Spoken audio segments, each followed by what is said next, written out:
Hello, welcome to Ravlic at Large. My name's Tom Ravlic. Thank you for joining me for this particular podcast, a video cast, whatever you will, coming through to you via LinkedIn and YouTube.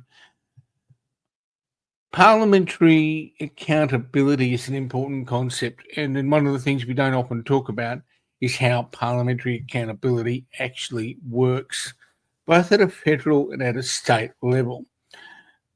There are processes that unfold in parliaments with such as estimates, parliamentary committee hearings and inquiries, and indeed question time in parliament where people are obliged to put themselves up to questioning and to be held accountable.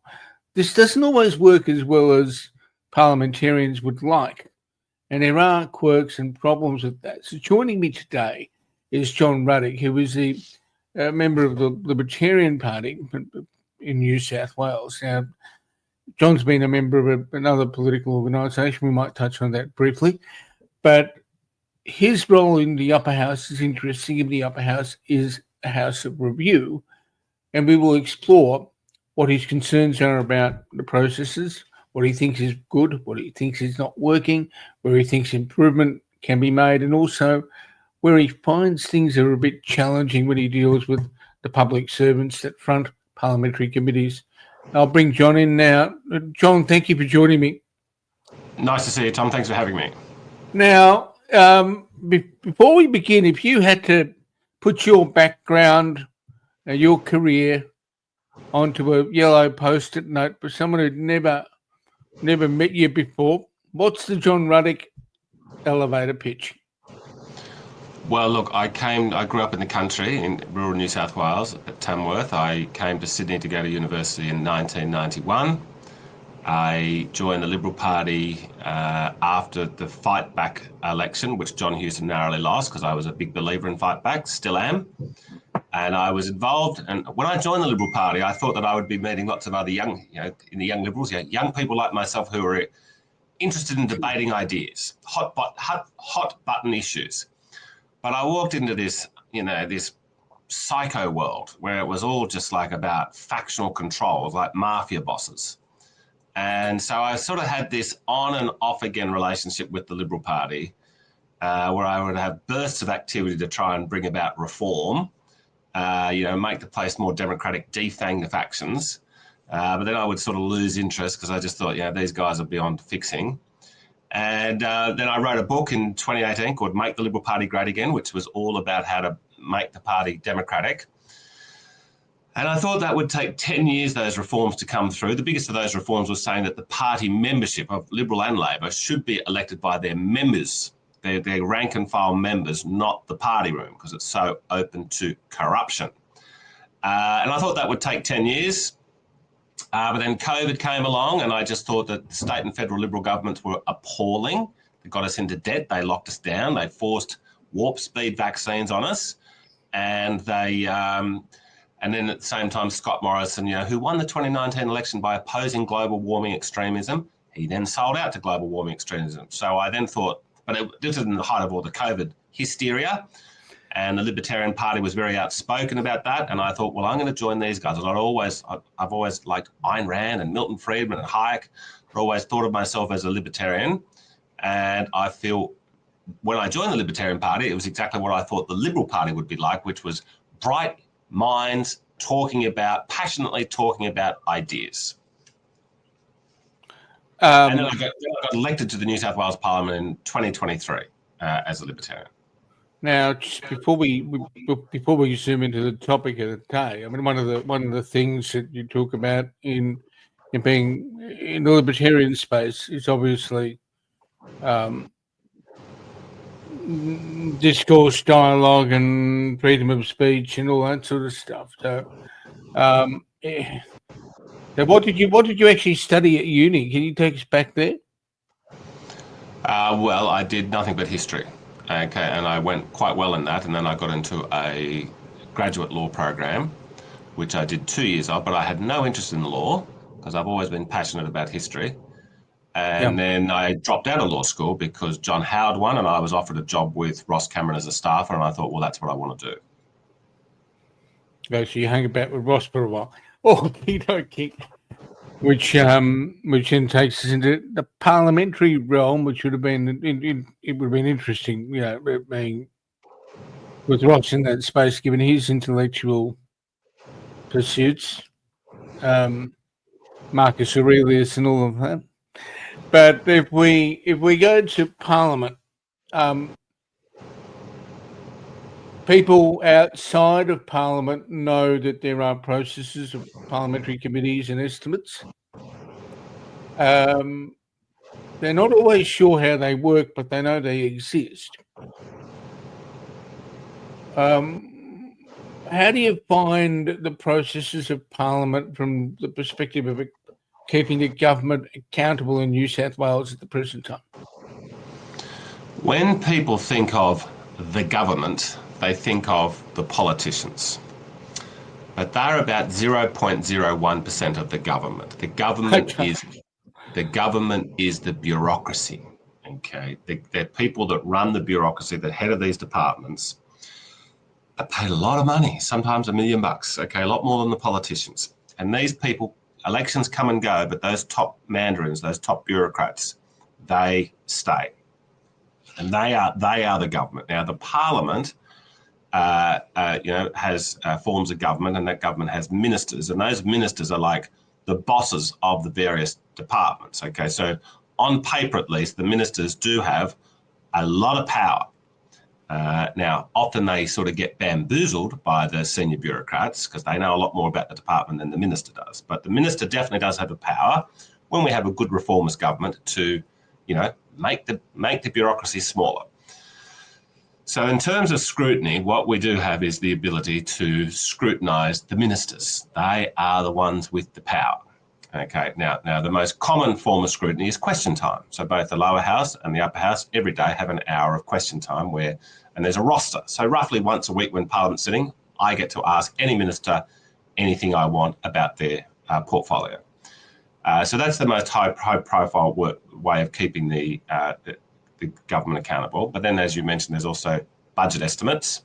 So they happen 2 or 3 times a year for each minister. So what happens there is, there will be like a committee, of which it's an upper house committee, and the ministers will have, there's about sort of 7 standing committees that are sort of always there, and the ministers have to report, the ministers and their top, say, half dozen bureaucrats have to report to the committee 2 or 3 times a year. So we get there at 9:30 in the morning, the minister's there till midday or lunchtime, and we can ask them anything we want.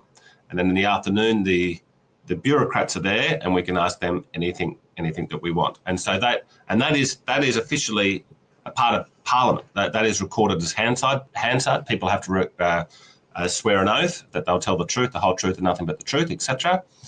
Yep. And that's when a lot of good material can come out. Now, usually the better material, the more interesting stuff is from the bureaucrats because they know the department better than anybody. And then there are other methods of getting information. There's a thing called what we call in New South Wales a call for papers, or a SO52. So we need a majority of the upper house to agree to this. So there's usually 2 or 3 a week that get approved. And it just means, a member can get up and say, look, I want a call for papers from ex-minister, and I want to see everything the government has on file related to this matter. And then if a majority of the upper house agrees, then they've got, usually 2 weeks, 3 weeks to hand over boxes and boxes of documents, like a glorified freedom of information request. And another way to keep the government accountable is a member can write to any minister in a formal capacity and ask about a specific constituent matter or other matters, and the government has to respond to us within 6 weeks. Okay. If we go to the committee process, particularly a standard parliamentary committee, what works when it comes to having public servants in front of you? What's good about it? Well, look, the senior public servants have often been in the public service for 30 years. Okay, so they really, really, really know how their department works. They know the personalities, they know all the rules, they know all the history, and they're generally pretty smart people. Okay, now as a libertarian, I would like to shut down at least half of the departments. That's what the guy in Argentina has done, Javier Milei. Shut down half the departments, cut the taxes, Argentina's booming. But besides that, look, there's no question that they are generally smart people and dedicated people, think they're doing the right thing. I think they're adding in too many rules. So what we can do at the budget estimates, they have to tell the truth because they're under oath. Now, often they will say, look, I'll take that on notice because I don't know the answer, but then they have to give us a written response after the budget estimates hearing. Now, I have found what works in the budget estimates is, I will meet lobby groups and interest groups who are very well aware of something that's happening in a portfolio, and I will, catch up with them for an hour or two, a week or two before budget estimates, and I'll say, look, tell me about your issue so I can really understand the nitty gritty. So that, look, they're a very important part of the democratic process. What do you find doesn't work for you as a parliamentarian in the estimates process? Well, I suppose the contrast with question time is that question time is sort of famous or notorious for the opposition trying to get gotcha moments against the government to embarrass them so it makes the 6 o'clock news. And, it's often fun, okay? And it's often, amusing. And, but we don't, it's not really, there's not that much depth in there. Now, but in the budget estimates, because it's quite an extended process, it's a whole day, we can not just ask one question, we can have, an exchange that might go on for 10 or 15 minutes. So this is why, and look, while the senior bureaucrats are very knowledgeable, they are a different category of person to the political people. Political people are very good at waffling and filibustering. So if they don't know something, they can sound like they're intelligent, but they don't really know much. Now, the bureaucrats do not have that same skill as the politician. They basically, they're not good at waffling, and they're better at sort of actually giving us important information. Now, I had heard a rumour, I'll give you one example, Tom. I had heard a rumour that the New South Wales government has a long-term plan to hand over all national parks to Aboriginal freehold title. And I thought, wow, that's pretty wacky. I've never heard that before. Well, on the Planning and Environment Committee, which I'm the deputy chairman of, I asked a very senior bureaucrat from the Department of National Parks and Wildlife, and he confirmed it on oath. He said, yeah, well, that's the long-term plan. Invented by the Liberal Party, continued on by the Labor Party. So that's the type of, and I think people would be quite alarmed to hear that we're going to have race-based division over our beautiful national parks, which should be, everyone should have free and open access to them. When I guess recently there was a challenging inquiry when people had been looking at the issues surrounding the discovery of the caravan in Dural earlier this year. And there was some resistance from the public servants that are a part of, I think it's the Premier's office, to appear. How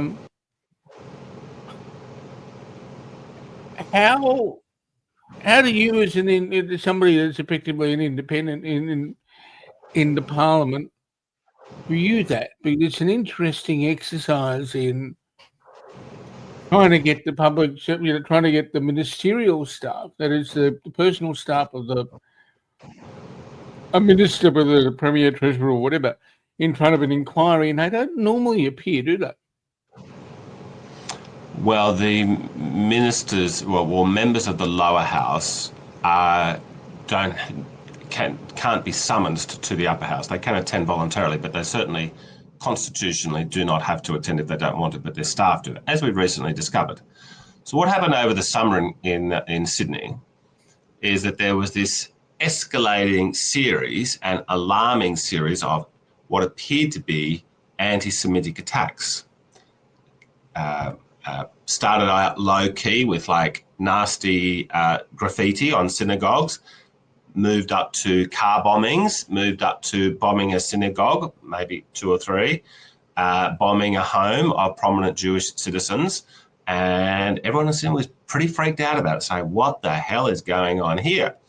And it kept getting worse and escalating. And then it culminated on the 19th of January, where the police found a caravan on the outskirts of Sydney loaded with bombs, not fake bombs, with explosives and a list of Jewish targets. The police didn't disclose that at first to the public because they were suspicious about whether it was legit. It seemed a bit fishy, but then the media broke the story 10 days later.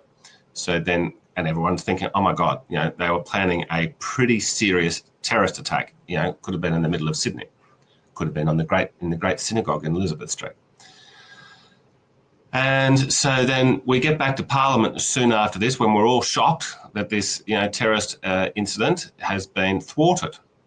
Okay, and then Chris Minns is peppered by the media. What are you going to do about it? What are you going to do about it? He says, we're going to bring in more anti-free speech laws. Okay, so I opposed those anti-free speech laws, and I suggested that before we vote on those free speech laws, that we send them off to an inquiry. We should not rush into legislation. Let's have a public inquiry.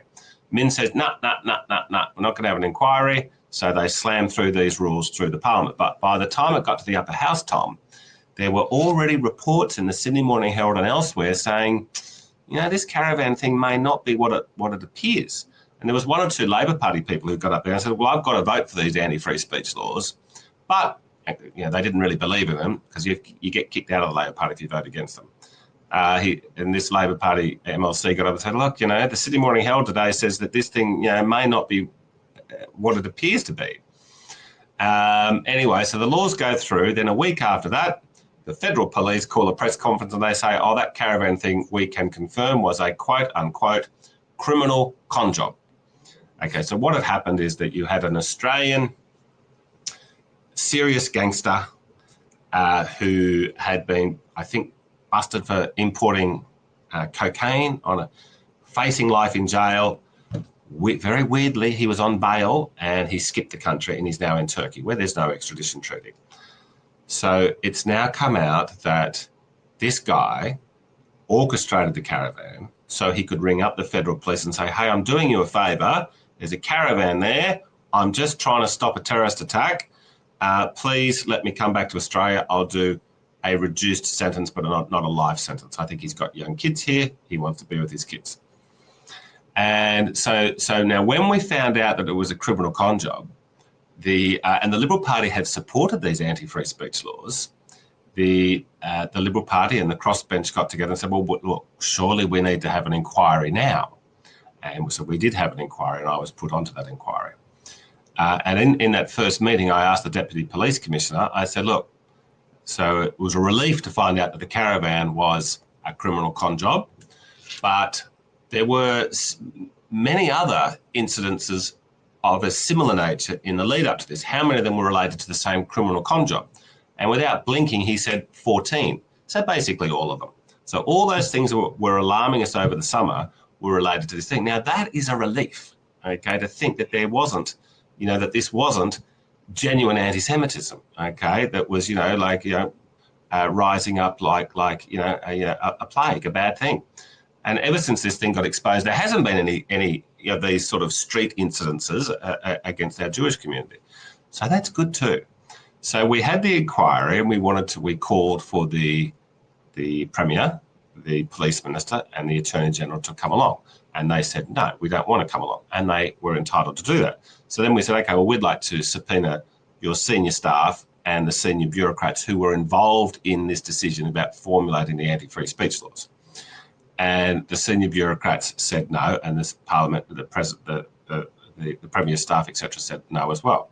Well, we said, well, look, you've got to come because, you're citizens of New South Wales, and if we call you, you're going to, you could end up getting arrested. They said, no, we're not going to come. So then the committee met and said, okay, well, let's get the ball rolling on detaining these people, okay. And so it went to the president of the Legislative Assembly and Legislative Council, who then consulted a very eminent constitutional lawyer, barrister, And he wrote back in writing and he said, look, these people do actually have to attend or they will risk being arrested. So then they turned up, and that was a good thing. Now, when they turned up, the opposition and even the Greens were peppering them about why they didn't turn up. And I said, look, I'm really glad you're here, and I don't care about the politics of why you didn't turn up. What I care about is the guts of the matter. How did we come to get these laws imposed upon us? So, but look, that inquiry, that caravan gate inquiry, will be wrapping up, I would say, in the next few weeks. And then when Parliament resumes in 3 or 4 weeks, then we will be presenting the committee to Parliament, and then we'll I don't want to preempt what might be in it, but I think that will be of public interest. If I recall correctly, some of the public servants had trouble remembering what it was that was said. Yeah, and look, you know, I mean, I think that's probably understandable, okay? Now, because, I mean, you know, look, I mean, when you're in Parliament here, you know, particularly when it's sitting, there's like 50 things happening each day, which are all conversations of some description or another. And so then to be reminded to try to recall what was said precisely 3 months ago, it's understandable that they're not going to have a perfect recollection. But we're still able to piece together, you know, I mean, look, clearly what had happened is the government rushed into this, and government was also somewhat aware that there were serious question marks about the validity of these attacks.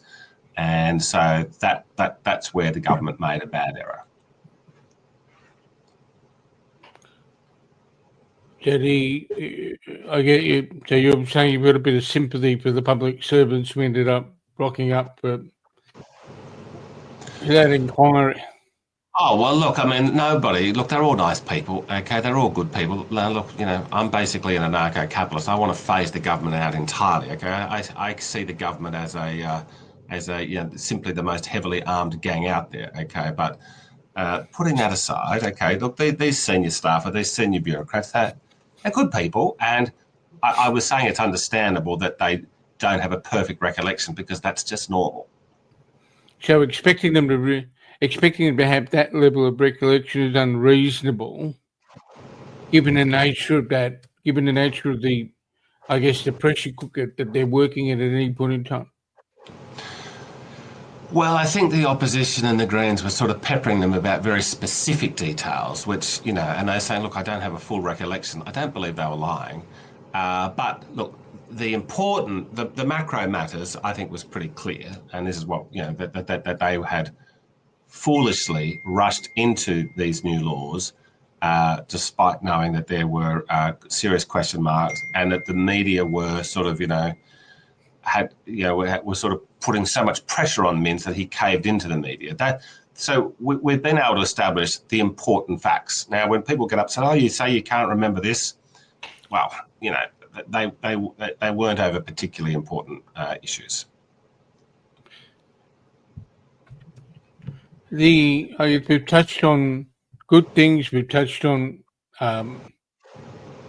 some, I guess, unfortunate elements of process. But how would you improve the processes that are there now? Is there any refinement that you'd want to make to something like estimates in New South Wales to for it to run better? Well, look, they are publicly, the public can either watch online or they can come and sit in there. So it's all very transparent. Okay. No, look, I think it's a good system. I think it's, look, if anything, I'd probably prefer to have a few more each year. But look, it does provide us with a lot of scrutiny. Look, it's probably the most powerful weapon we have in keeping transparency on powerful people. So you'd want at least another period of estimates each year, maybe one period of estimates each quarter. Look, we have sort of 2 or 3 a year at the moment. So look, I suppose there should be flexibility when there is a very pressing concern in a particular portfolio. So that there should be, you know, that would be one reform that I think we could look at. So it's sort of okay, but having an additional set of hearings make it sort of a bit useful. I guess the other thing that I did want to touch on briefly before we wrap up, and you've been very generous with your time, is one aspect of the issue that made you famous for 15 minutes over the recent weekend. And that is whenever there's a large event and people express a lot of concern, that can also present policymakers with some challenges, can't it? How should policymakers respond when you have the sort of community concern or community voice that presented itself over the weekend recently? Well, look, the finest document in the history of mankind about protecting, individual rights and freedoms is the US Bill of Rights, which was adopted about 2 years after the US Constitution. And the Bill of Rights had initially 10 amendments. The first one, and they're still all there, when I say initially, there's now about 25. But the first 10 are the really sacred protections of free speech, of rights. Now, the first amendment, most of your viewers will know, was about protecting free speech, which is good, and saying that the government won't get in the business of religion. But it also says at the end of the First Amendment, which many of your viewers will not be familiar with, it says Congress shall not pass laws that stop the ability of the people to peacefully protest. Now, they wanted that protection because a protest is a form of free speech. A protest is a way of the people to gather and say to the government, the powers that be, we're not happy about this particular issue. Now, when there's a public protest, many people, maybe most people, will either disagree with the message and possibly be inconvenienced by the protest. But we say in the Libertarian Party that is a small price to pay for people to exercise their free speech, because the only alternative, Tom, to allowing a protest to happen is that we don't allow it to happen. And so if people do go out and gather to protest something, then we're going to have to bring the police out and hit them over the head and go home and arrest them. Now, that's a far worse option. Even if you hate the message of a protest, we should say, look, if you want to protest, you've got a right to do that. Obviously, it gets more complicated when people want to protest over the Harbour Bridge because it's an important piece of infrastructure, but there is a little thing called the Sydney Harbour Tunnel. So people could basically, it didn't stop people getting around. But, look, I think it's the third political protest that's been over the Harbour Bridge in a quarter of a century. So I think when there is a very large amount of public interest, they should be able to protest. Obviously, using the Harbour Bridge should only be reserved for particularly large protests. Are there any sort of policy implications in that respect? Not in this issue specifically, obviously Israel-Gaza, but the manner in which the public service or law enforcement and others should think about that kind of event or that kind of occurrence. Sorry, Tom. What was that? What was the question? What are the sort of things that the public servants and need to keep their antenna on? That is, the bureaucrats, when something like this unfolds and occurs. It's clearly there will at times be policy implications. Well, look, sometimes a public protest didn't happen last Sunday. Sometimes public protests can get unruly. Sometimes they can get violent when people feel very passionate about things. So this is what we have a police force for. And if people are unruly or violent, they should be detained or even arrested if it's really bad. Okay, but that still does not mean that still means that we should be able to have a public protest if we feel like it. Okay. Now, John, you've been very generous with your time. People want to know more about what you do. Where do they go? Well, look, Twitter. Look, I'm on pretty much all the social media, but my main social media is Twitter or X these days. So under @JohnRuddick2. So they'll find you there, and if they look up on your website on the, Yeah, we've got a website as well. And you got a website. I think it's just johnruddickmlc.com.au. Let me just double check that. We'll do this in real time. I think it's just johnruddick.com.au. But that's got people can download my book, Make the Liberal Party Great Again, for free. They don't even need to give us their email or anything or their name. They can just download the PDF. And they can learn a bit about your thinking on that front. John, thank you so much for joining me, and it's been great to catch up on the issues we've spoken about. Terrific, Tom. Thanks so much for having me, mate. And that's another episode of Ravlic at Large done and dusted. I'll be back soon with another fairly